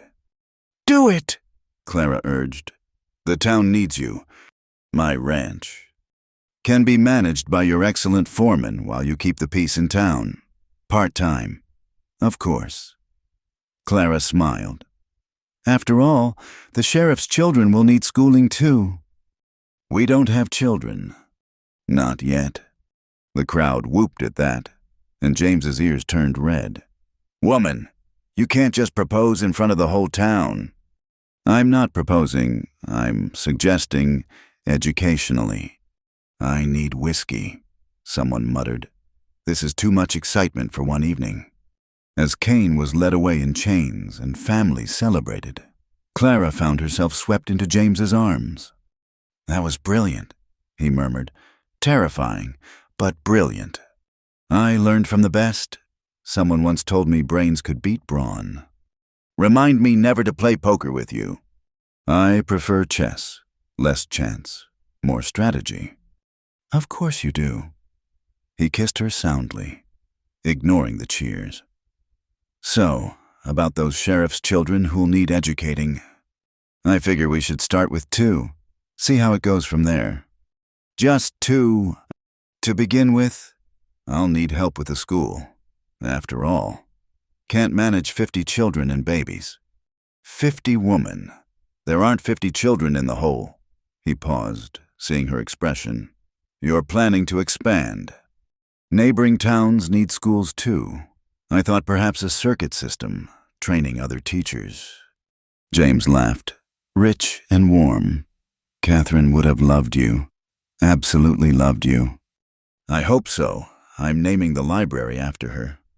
"We don't have a library." "Yet," Clara grinned. "But now that Kane's properties are being liquidated, that empty building next to the bank would be perfect." "Sheriff," someone called. "We need you to officially close Kane's saloon. Town ordinance about businesses run by criminals." James sighed. "And so it begins. Sure you want to marry a lawman?" "I'm sure I want to marry you. The badge is just decoration." Later, as the celebration continued under the stars, Clara stood in her schoolhouse surrounded by the community that had fought for it. Children recited poems they'd memorized, their voices strong and clear. Parents who'd never learned letters listened with wonder. Even Krusty Murphy wiped his eyes during Sarah Garrett's rendition of "Hope is the Thing with Feathers." "You did it," Maria said, hugging her. "You saved us all." "We saved each other. That's what communities do." "What happens now?" Clara looked out at the town, her town, their town. "Now we build schools, libraries, futures. We prove that knowledge and courage can conquer fear and greed." "And you and the sheriff."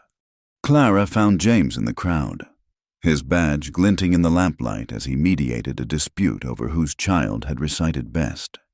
He caught her eye and winked. "We'll build too.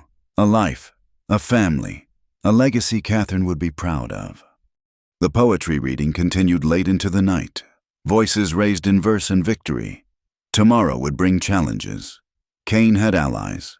The town needed rebuilding. The school needed expanding. But tonight, in a green schoolhouse on the Wyoming prairie, hope had won. And in the end, Clara thought as James swept her into another dance, that was the most important lesson of all. The morning after Kane's arrest dawned clear and bright, but tension still gripped Dust Creek like a coiled snake. Clara stood in the schoolhouse, trying to focus on the day's lessons, but her eyes kept drifting to the window. James had warned her that Kane's arrest was just the beginning. The man had friends, influence, and money enough to buy trouble. "Miss Clara," Sarah Garrett's voice pulled her back. "Is it true, Mr. Kane might get out?" Clara looked at the worried faces before her. News traveled fast in small towns, especially bad news.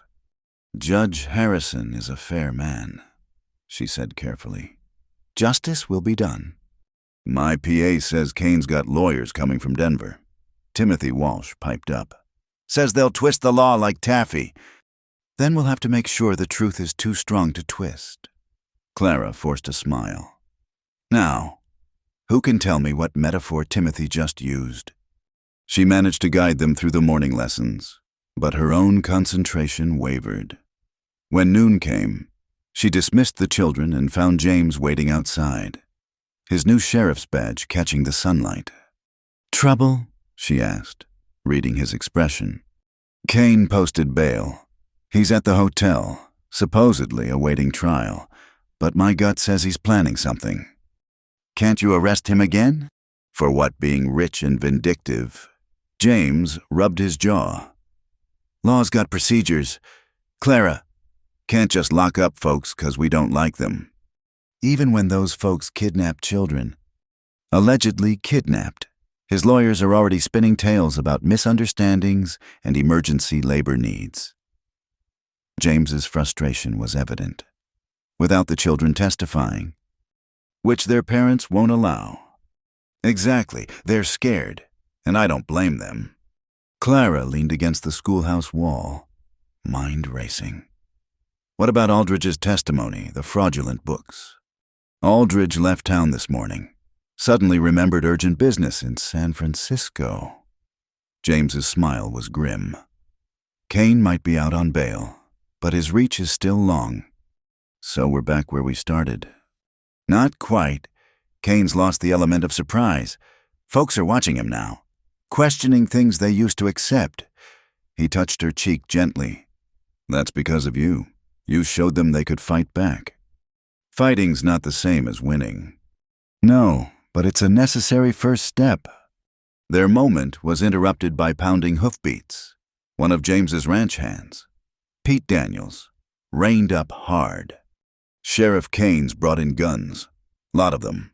They're gathering at his ranch. James's expression hardened. How many? Counted at least 20 riders. Hard cases from the mining camps. Word is he's planning to take back what's his, starting with the bank. The bank holds all the legitimate copies of the loan documents. Clara realized. If those are destroyed, his lawyers could claim anything. No proof means no case. James was already moving. Pete, round up the deputies. Tell them— What deputies? Pete interrupted. Cole's men quit when he got fired. You're it, Sheriff. Clara watched James absorb this, saw the weight settle on his shoulders. He'd accepted the badge to protect the town, but one man against 20. I'll get my rifle, she said. Oh, like hell you will. James McGraw, don't you dare get protective on me now. This is my fight too. Clara, those documents prove the school's land is legally ours, free and clear. I'm not letting Kane destroy that. She squared her shoulders. Besides, someone needs to watch your back. They locked eyes. Stubborn will meeting stubborn will. Finally, James sighed. Can you shoot? My father taught me. I'm no sharpshooter, but I can hit what I aim at. This isn't target practice. Men might die. Men might die anyway if Kane wins. At least this way, it's for something worthwhile. James studied her for a long moment, then nodded. Get your rifle. And Clara. If shooting starts, you find cover and stay there. No heroics. Same to you, Sheriff. An hour later, Dust Creek resembled a military camp. Word of Kane's hired guns had spread, and the townspeople faced a choice, hide and hope, or stand and fight. To Clara's amazement and pride, most chose to stand. Tom Garrett worked his forge, hammering out horseshoes that could serve as weapons. Maria organized the women to barricade windows and prepare medical supplies. Even mild banker Aldridge had reappeared, shamefaced but determined. Couldn't leave, he mumbled to Clara. 40 years I've lived in fear. Figured it was time to try courage. Better late than never. Mr. Aldridge. The afternoon sun was sinking when Kane's men appeared. They came down Main Street in a show of force. 20 hard-eyed killers led by a man Clara didn't recognize. Tall, scarred, with dead eyes that had seen too much violence. That's Jake Thornton. James murmured beside her. They stood with others in front of the bank, a ragtag line of townspeople against professional gunmen. Wanted in 5 states. Kane must be paying top dollar. Citizens of Dust Creek. Kane emerged from the hotel, dressed impeccably despite the circumstances. There's been a misunderstanding. These men are simply here to collect my rightful property. Stand aside, and no one needs to get hurt. Your property's in dispute, James called back. Court's deciding that. Courts can be wrong, documents can be forged, but possession, Kane smiled coldly. Possession is 9/10 of the law. Not in my town. Your town, Kane laughed. Boy, You've been sheriff for 1 day. These men have been killing for 20 years. Be smart. Stand down. Clara felt the crowd waver. Parents thought of children. Shop owners calculated losses. Fear whispered seductively of surrender. Mr. Kane, she stepped forward, ignoring James's grab for her arm. You're right. Documents can be forged. Courts can be corrupted. But you know what can't be faked? Knowledge, education, the power of understanding. Spare me the philosophy lesson, schoolmarm. Not philosophy, fact. She raised her voice, addressing everyone. Every child in this town can now read, can write, can think for themselves. That's the real threat to you. Isn't it not buildings or papers, but minds you can't control anymore? Pretty speech, Thornton drawled, hand resting on his gun. But bullets beat words every time. Do they? Clara pulled out a telegram. This came an hour ago. From the territorial governor. Seems he's very interested in why a small town needs military intervention. He's sending federal marshals to investigate. Kane's face darkened. You're bluffing. Am I? James fought at Antietam. He has friends from the war, men who remember courage and honor. One telegram to the right person. She smiled. Your hired guns might win today, Mr. Kane, but can they fight the entire federal government? Silence stretched taut. Clara felt sweat trickle down her spine, but kept her expression serene. The telegram was real. James had sent it that morning, but the marshals were days away at best. This bluff was all that stood between peace and bloodshed. She's lying, Kane snarled. Take them. Hold. Thornton raised a hand, studying Clara intently. When are these marshals arriving? Tomorrow. Clara lied smoothly. Dawn train to Cheyenne, then horseback. I imagine they're eager to add more names to their wanted lists. Thornton was a killer, but he wasn't stupid. Federal marshals meant federal judges. Federal prisons. He looked at Kane, calculating odds. You paying us to fight town folk or the government? I'm paying you to do what I say. Not enough for a federal warrant. Thornton holstered his gun with deliberate slowness. Boys, We're done here. You can't just leave. Kane's composure cracked. We had a deal. Deal's off. Don't mind shooting farmers. But I draw the line at you, marshals. Thornton touched his hat to Clara. Smart play. Schoolmarm. Might be you're too clever for this town's good. The hired guns melted away, leaving Kane standing alone in the street. His face cycled through rage, disbelief, and something that might have been fear. This isn't over, he said finally. You think you've won, I still have influence. Connections. You have nothing. Aldridge stepped forward, surprising everyone. While you were playing general, I sent copies of your fraudulent books to every newspaper in the territory. By tomorrow, everyone will know what you are. You little worm. Kane lunged for Aldridge, but James was there, badge glinting as he caught Kane's arm. Elias Kane, you're under arrest for attempted robbery, conspiracy, and violation of your bail terms. He smiled grimly. This time, no judge in the territory will let you out. As Kane was led away, cursing and threatening, Clara felt her knees go weak. The bluff had worked, but barely. If Thornton had called it. You all right? James asked quietly, supporting her, just realizing how close that was. Too close. When those marshals don't show tomorrow. Oh, they'll show. Clara managed a shaky smile. Your telegram was quite persuasive. Of course, they're coming to investigate why someone was impersonating federal authority, but Kane doesn't need to know that detail. James stared at her, then laughed. Really laughed. Tension breaking like a dam. Woman, you are something else. I'm a teacher. We're trained to think creatively. The town erupted in celebration once Kane was secured and his threat ended. But Clara noticed the thoughtful looks, the new awareness in people's eyes. They'd stood together, faced down professional killers with nothing but courage and clever words. That changed a place, changed a people. You realize what you've done? Maria asked later, as they tended minor injuries and calmed nerves. This town will never be the same. That was the idea. No, you don't understand. Maria gripped her hands. For years, we accepted that the strong ruled, that might made right. Today, we learn different. Today, intelligence and courage beat guns and money. That's revolution. Clara. It's education. Clara corrected. The most revolutionary act of all. That evening, as the sun set over Dust Creek, Clara stood in her schoolhouse surrounded by the people who'd fought for it. Parents who'd never valued learning now spoke of their children's futures with hope.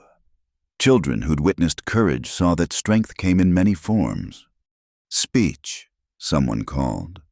The teacher should speak. Clara climbed onto a desk, looking out at faces that had become family. When I came here, someone told me that books couldn't stop bullets, that dreams died quick in hard soil. They were wrong. She found James in the crowd, his eyes warm with pride. Books might not stop bullets, but they stop the fear that makes bullets necessary. Dreams don't die in hard soil, they grow stronger, deeper roots. Today we prove that a town's strength isn't in its guns or gold, but in its people, in their courage to stand together, their wisdom to find better ways, their hope for tomorrow. She raised her voice. Kane tried to rule through fear. We answered with faith. He brought guns. We brought truth. He thought he owned us. We proved we own ourselves. The cheer that went up could likely be heard in Cheyenne. As Clara climbed down, James caught her, spinning her around as people laughed and applauded. Marry me, he said suddenly, seriously. Tonight, before another crisis hits, before we talk ourselves into waiting. Marry me. Clara Whitmore. Tonight, but I've got a sheriff's badge. You've got a school. We've got a town full of witnesses and a preacher who owes me for not arresting him during his drinking days. His hands cupped her face. What else do we need? Clara thought of all the sensible objections, plans to make, preparations needed, propriety to consider. Then she thought of Catherine, who died young with unfulfilled dreams, of chances not taken, words not spoken, love deferred until someday. "Yes," she said simply. "Yes, let's get married tonight." The improvised wedding in the schoolhouse was unlike anything Boston society would recognize. But Clara wouldn't have changed a detail. Maria stood as her witness, Tom Garrett as James's best man. Her students scattered wildflowers in the aisles. The preacher, hastily sobered and delighted, performed the ceremony by lamplight. "Do you, James McGraw, take this woman to be your wife to protect and serve?" "Wait, that's the sheriff oath. Sorry." The preacher squinted at his notes. "To have and to hold, in plenty and in want, in joy and in sorrow, as long as you both shall live." "I do." James's voice was rock steady. "Though she'll probably correct my grammar for the next 50 years. "Someone has to," Clara murmured, making the crowd laugh. "And do you, Clara Whitmore, take this man to be your husband, to love and to cherish, through drought and storm, through whatever the frontier throws at you?" "I do, though he'll probably track mud through my schoolhouse for the next 50 years.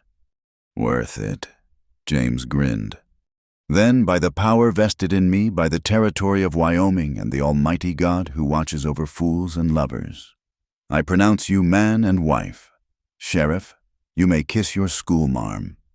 The kiss was thorough enough to make the preacher clear his throat and the crowd whoop with delight. As Clara pulled back, breathless and laughing, she saw their future spread before them, challenges and triumphs, babies and books, a life built on the frontier between civilization and wildness.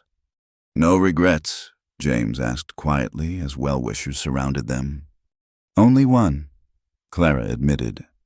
"I wish Catherine could have been here." "She is," James said softly. "In every child who'll learn to read in your school, in every dream that grows because you showed it how.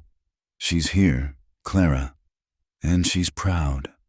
Tomorrow would bring new challenges. Kane's trial, the federal marshals, the slow work of building a true community.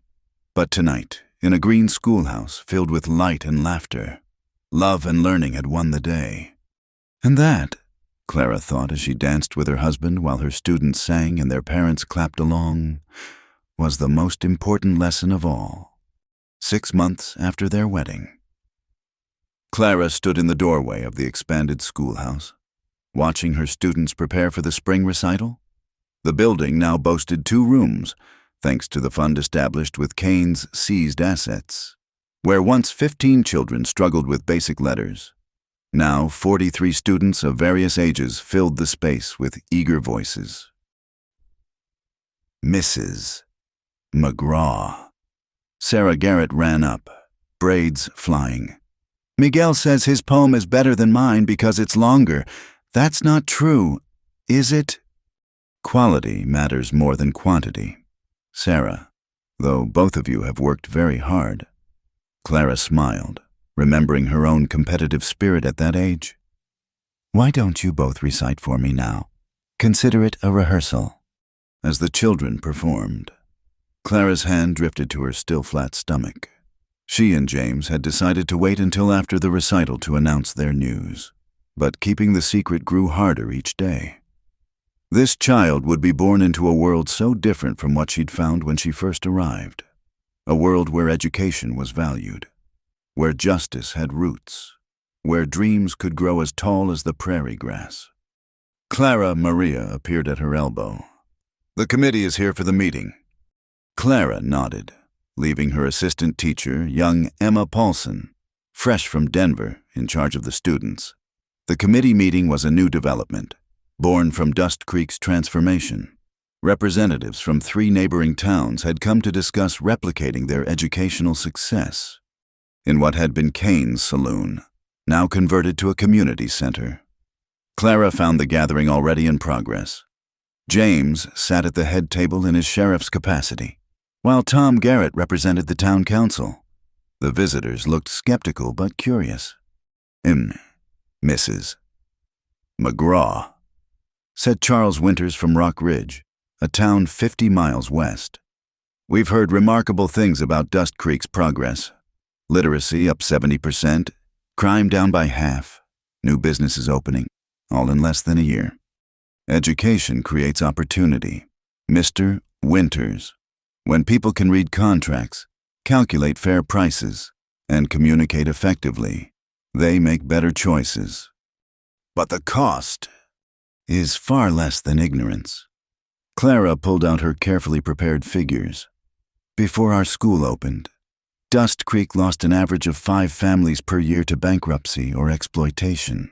Each family that leaves takes labor, purchasing power, and tax revenue. The school costs $300 annually to operate. The economic benefit from retained families alone exceeds $1,200. Numbers can be manipulated, scoffed Josiah Hartley from Beaver Falls. What about the social disruption children questioning authority, getting ideas above their station? James leaned forward. You mean, like my wife got ideas? She questioned authority. All right, questioned it right into federal prison where Kane's serving 20 years. That's different. Is it? Tom Garrett interrupted. My Sarah can now read well enough to help with my business accounts. Caught 2 supplier errors last month that would have cost me $50. That's not disruption. Mr. Hartley, that's progress. The debate continued for hours, but Clara could see minds changing. By the meeting's end, Rock Ridge had committed to funding a part-time teacher, while Beaver Falls agreed to a trial program. Even skeptical Josiah Hartley accepted a packet of teaching materials. You're building an empire of education, James teased as they walked home. First Dust Creek, now the whole territory. Hardly an empire. But if each town teaches its children, and those children grow up to value learning. Clara smiled. Catherine's dream spreads farther than either of us imagined. Speaking of spreading, James's hand touched her stomach gently. How are you feeling? Nervous, excited, occasionally nauseous. She covered his hand with hers. I've been thinking about names. If it's a girl, Catherine, we agreed. And if it's a boy? James was quiet for a moment. Theodore, after my father. He couldn't read, but he made sure I learned. Said education was the one thing nobody could take from you. Theodore McGraw. I like it.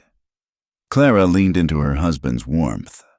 Though he'll probably be climbing bookshelves before he can walk if he takes after either parent. They were still discussing their future child when they noticed the crowd gathered outside the school. Clara's heart clenched. Had something happened to one of the students? But the faces that turned to them were smiling, excited. In the center of the group stood a well-dressed woman Clara didn't recognize, accompanied by a younger man with an artist's satchel. Mrs. McGraw. The woman extended a gloved hand. I'm Elizabeth Hartwell from Harper's Monthly magazine. This is Mr. Davidson, our illustrator. We've come to document your remarkable story. Clara blinked. Our story. A frontier woman who faced down corruption with courage and intelligence, who built a school from nothing and transformed an entire town, my dear. Newspapers from Chicago to San Francisco have picked up the tale. You're quite famous. I'm a teacher, Clara protested. Nothing more. Exactly, Mrs. Hartwell beamed. That's what makes it so compelling. Not a politician or a crusader. Just a teacher who refused to give up? Our readers are desperate for stories of hope, of ordinary people doing extraordinary things. Over the following days, Clara found herself reluctantly at the center of attention. Mr. Davidson sketched the school, the students, the town that had rallied behind education. Mrs. Hartwell interviewed everyone, gathering stories Clara had never heard, how Tom Garrett had started reading bedtime stories to his younger children, how former Kane employees were now opening their own businesses, How crime had plummeted once Sheriff McGraw instituted literacy programs at the jail. "You've started something bigger than you know." "Mrs.," Hartwell said on her last evening as they watched the spring recital. "There's a movement building back east. Women's colleges, public libraries, compulsory education laws. Your story proves it can work anywhere, even in the most unlikely places." On stage, Miguel recited his poem about a boy who learned to read the stars. Sarah followed with verses about prairie flowers that bloomed despite drought, one by one. The children displayed their learning: mathematics, geography, history brought to life through young voices. Clara watched with tears in her eyes, remembering that first day when 15 skeptical children had gathered in Murphy's storeroom. Now the expanded schoolhouse overflowed with families. Parents who'd never valued education sat in the front row, pride evident on weathered faces. "My turn." 6-year-old Timothy Walsh climbed onto the stage, clutching his primer. "I'm gonna read." The audience fell silent as the youngest student slowly, carefully sounded out words from his book. "The cat sat on the mat. The cat was fat. The fat cat sat." Thunderous applause greeted this simple achievement. Timothy beamed, then suddenly pointed to the back of the room. "Look, the marshal's here, the real one." Everyone turned. Indeed. Federal Marshal Robert Steele stood in the doorway, badge glinting. Clara's stomach dropped. Had their deception about the telegrams finally caught up with them? But the marshal was smiling. "Don't mind me. Heard there was culture to be found in Dust Creek. Had to see for myself." "You're not here about," James started. "The creative telegraph work that's been sorted. Governor found it amusing. Said anyone clever enough to bluff Jake Thornton deserved a commendation, not charges."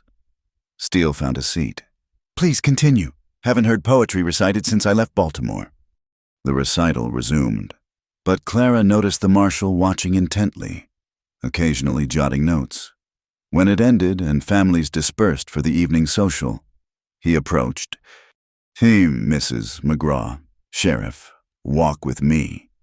They strolled down Main Street, transformed from the muddy thoroughfare Clara had first seen. Street lamps now lined the road. Businesses displayed painted signs, and not a single drunk cowboy accosted passers-by. "Remarkable change," Steele observed. "When I was here 2 years ago, tracking the Conway gang, I wouldn't have brought my horse through after dark." "Education changes communities," Clara said simply. "So I see. Which brings me to my purpose." Steele pulled out an official-looking document. "The Department of Education, newly formed, mind you, is looking for model programs to replicate across the territories. Your integrated approach, combining basic literacy with practical skills and civic responsibility, has caught attention at the highest levels. We're just one small town that faced down entrenched corruption through community action and intelligence. Do you know how rare that is?" Steele handed them the document. "They're offering funding, enough to build schools in 6 towns, train teachers, provide materials. All they ask is that you oversee the program." Clara stared at the paper, seeing Catherine's dream magnified beyond imagination. We need to discuss." "Of course. I'll be in town 3 days for the trial of Kane's remaining associates." Steele tipped his hat. "Think on it. The offer stands." After he left, Clara and James stood in the spring evening, watching their town settle into peaceful productivity. The saloon that had once echoed with drunken brawls now hosted reading circles. The hotel where Kane had plotted displayed a sign, "Welcome Educators Special Rates for Teachers." "It's a big opportunity," James said finally. "It's a big change. You'd have to leave the sheriff position, maybe sell the ranch." "Clara," he turned her to face him. "The ranch was my grandfather's dream, and I honored it. But this building schools, spreading education, giving children across the territory what Catherine never had, that's a dream worth changing for. You'd do that, give up everything you've built." I'm not giving up anything. I'm building something new. With you. His hands framed her face. Besides, our child deserves to see both parents living their purpose, not just maintaining the past. Children, Clara corrected. Plural, Mrs. Hartwell interviewed Doc Morrison, too. He mentioned hearing 2 heartbeats. James's eyes widened. Twins. Apparently, we do everything dramatically.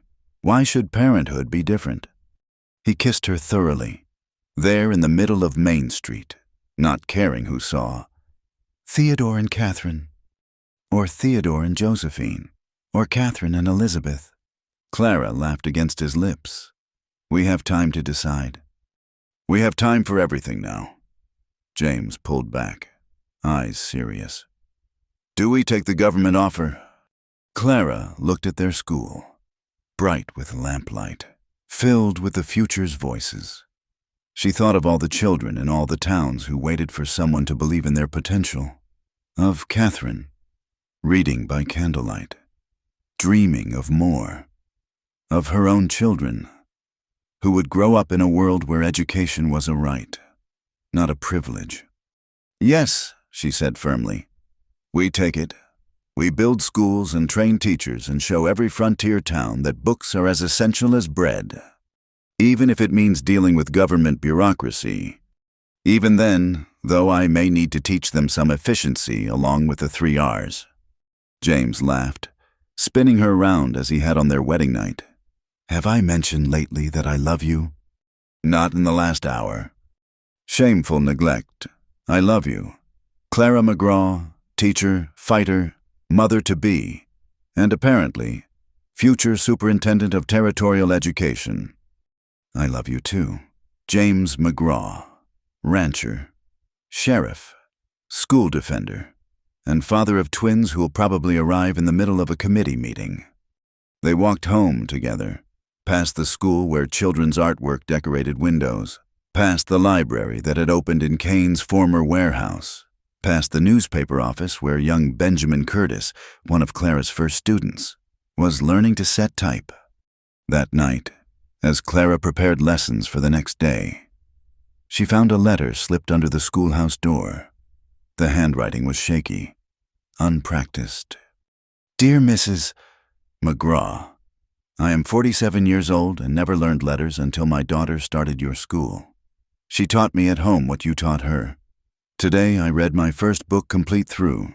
It was about a man who sailed the ocean. I never knew there were such stories waiting in books. Thank you for showing us that it's never too late to learn. With respect, Samuel Perkins. Clara pressed the letter to her heart, tears flowing freely. This was why she'd come west. Not for grand dreams of educational reform, but for moments like this, when a man who'd got along fine without letters discovered the ocean between book covers. Clara, James, found her crying over the letter. What's wrong? Nothing. Everything. Look. She showed him the letter. This is Catherine's legacy. This is what we're building. He read it slowly, his own eyes growing moist. She would have loved this. Would have said it was worth everything we went through. It is worth it. Clara stood, resolute.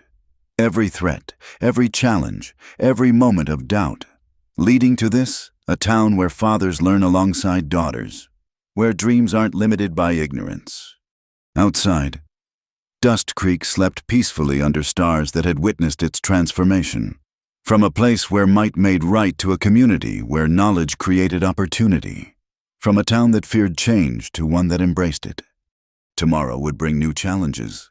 The government program would test their abilities. The twins would arrive, demanding attention split between family and calling. Other Kanes would emerge. Other battles would need fighting. But tonight, in a green schoolhouse that stood as testament to what courage and community could accomplish, Clara McGraw prepared lessons for children who would grow up believing anything was possible. James sat nearby, working on plans for the new schools they'd build, occasionally reaching over to touch her hand or share a smile. They were no longer just a teacher and a rancher. They were architects of futures, builders of dreams, proof that love and learning could flourish even in the harshest soil. And somewhere, in whatever space spirits inhabit, a young woman named Catherine smiled, watching her brother and the teacher who'd brought her dream to life create a legacy that would outlast them all. The pen had proven mightier than the sword, hope stronger than fear, and education the most powerful force for change the frontier had ever seen. In Dust Creek, Wyoming, the future had learned to read. Thank you all for listening to this story of courage, love, and the transformative power of education in the Old West. I hope Clara and James's journey touched your heart as much as it touched mine while sharing it. Where are you listening to this tale tonight? Please share in the comments below. I'd love to know if you're in a bustling city, a quiet countryside, or perhaps somewhere in between, and what thoughts this story sparked for you. If you enjoyed this Western romance, please subscribe to Wild West Night for more tales of frontier courage and unexpected love. Don't forget to like this video and hit the hype button to help this story reach more listeners who appreciate the drama and romance of the American West. Until our next adventure under the stars, keep believing in the power of dreams and determination. Happy trails, partners.